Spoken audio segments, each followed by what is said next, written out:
Okay guys, just going to try to make a quick video to bring you up to speed with where I'm at with this thing. First off, I went to AutoZone and got this pressure tester kit and I rented it. It has the T, which I hooked up per this chart here. I disconnected the fuel filter where it goes to the engine, put the T in and hooked the pressure tester up.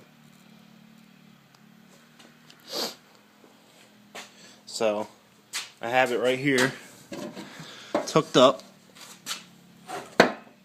It's showing about 15 pounds of pressure, like 14 or 15 pounds of pressure when I turn the key on and when it's running. So it doesn't seem to change at all. I don't know what it's supposed to be, but I'll show you here. I'm just going to turn the key on. There's key on. Maybe like 12 pounds. Once the pump kicks off, it goes down. Try it again.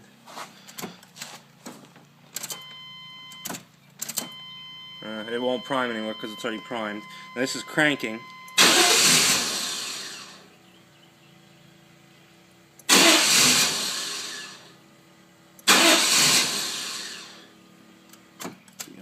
I'll turn the key back on again.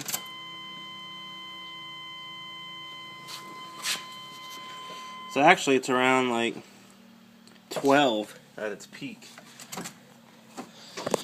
Now something else you may be interested in. First off, I just checked the check engine light again. It was originally showing code 54, which is the fuel pump relay. This is the wire that I was talking about. You may have seen it in my other video. A fusible link is broken and there's corrosion inside. I know my phone isn't picking it up very well, but there's actually corrosion inside here. And when I tested it, it comes from over here, comes down around, up through the fusible link, goes down around and into that large harness there. When I probed it right here, it wasn't getting power. So basically what I did was, there was electrical tape where somebody already spliced in a new fusible link, I guess, at one time. So I took the tape off and just shoved the wire here, basically bypassing this link. I just had the car running for about a minute or two. Checked the codes, and that code 54 is no longer illuminating. I haven't changed the relay, that's still the old relay. Here's the new one. Here I'm probably going to take it back. Maybe I'll just put it in anyway. That way I know that it's new. So the code 54 is no longer showing. So that's good. Here's where I'm at. I found out that if I disconnect one of the injectors, it doesn't matter which one, I'll disconnect this one here. You saw how it was cranking. It wasn't really trying to start. If I leave both injectors in, plugged in, and crank it, it'll try to start a couple times and then it just like floods itself out. So one injector unplugged,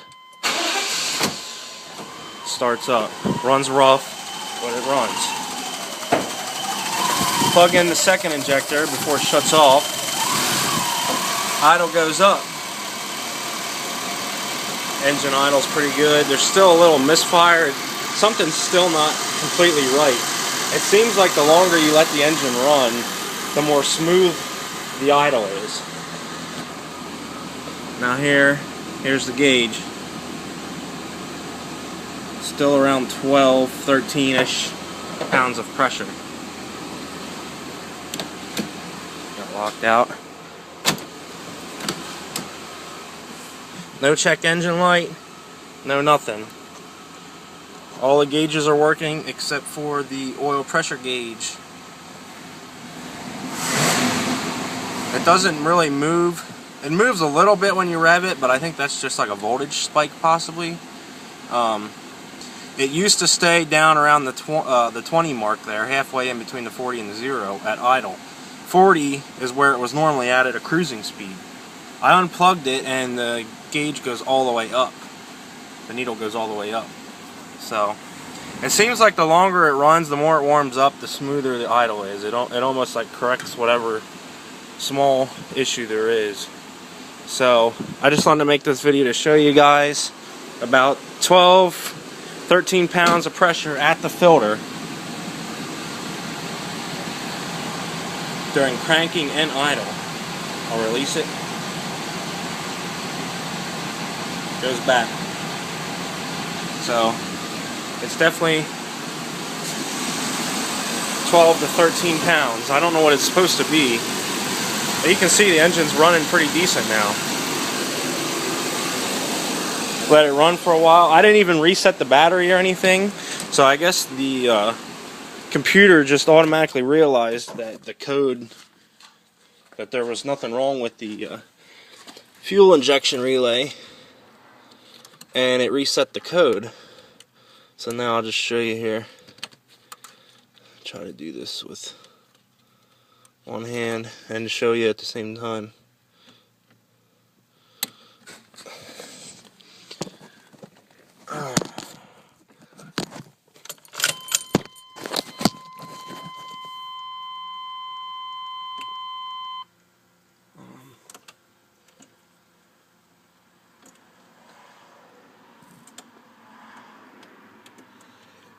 There you go. So it'll flash code 12 3 times. That's normal.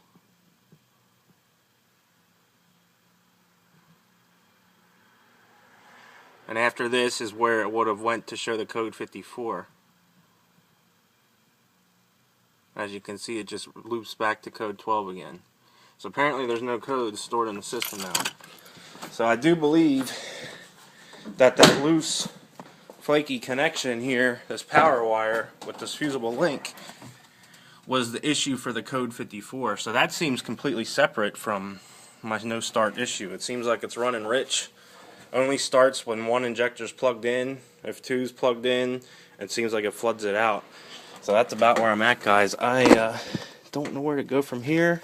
If you guys could help me, I would very much appreciate it. I did replace the coolant temperature sensor. There is new, and as well as the switch, which is down in there, also new. Those are both brand new. This idle air control valve here is new. That's pretty much it. Everything else I haven't really touched since I did the intake manifold job. So I did post in my one video the oil pressure sensor. I disconnected it because it's hard to get back. It's back behind this distributor, and the wire only pulls up to about here when it's unplugged, and there's really no way to get a test lead on there to test it while it's hooked up. So I unplugged it. The red wire has 12 volts. The top wire, I forget which color it was, but it's almost like there's a wire here, and then there's one up top. The top wire doesn't get power unless the key's turned on, and that was showing like almost 7 volts. Now that may be because the battery is low. I do have it on a charger, which is keeping it charged. But it may have been just because the battery was low. If you guys think it's worth testing again, I can put the charger on engine start and disconnect the pigtail again and probe that top connection and see if it shows anything higher than 7. Also, the ground is good. The other wire, the third wire on the pigtail is a ground, and that's showing good. So yeah, that's pretty much where I'm at. If you guys can tell me where to go from here, I'd appreciate it very much, and thanks for your help.